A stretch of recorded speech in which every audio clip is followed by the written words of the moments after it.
Hi friends, ரொம்ப நாளைக்கு பிறகு மீன் வாங்கியிருக்கிறோம். உங்களுக்கு நல்ல ஃப்ரெஷ்ஷான சாலை மீன் கிடச்சிருக்கு.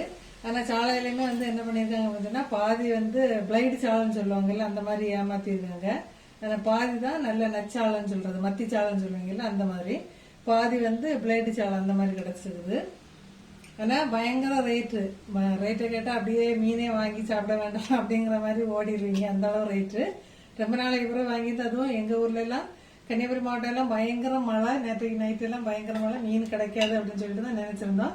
ஆனால் எப்படியோ கொஞ்சம் ரேட்டாக இருந்தாலும் கொஞ்சம் மீன் கிடைச்சிருக்கு, அதனால வாங்கியிருக்கேன். இதில் மேக்சிமம் கொஞ்சமாக தான் போட்டு குழம்பு வைப்பேன், நிறைய போட்டு ஃப்ரை பண்ணி எடுத்துருவேன். ஏன்னா சாலைன்னு சொல்லும்போது மேக்சிமம் யாருமே குழம்பு வச்சா சாப்பிட்றது கிடையாது.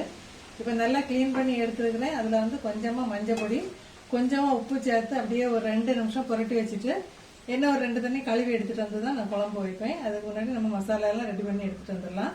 இப்போ 100 ரூபாய்க்கு எத்தனை சாலை அப்படின்னு சொல்லிட்டு உங்க ஊர்ல எல்லாம் கிடைக்குது அப்படின்னு சொல்லிட்டு மறக்காம கமெண்ட் பண்ணுங்க. Okay friends.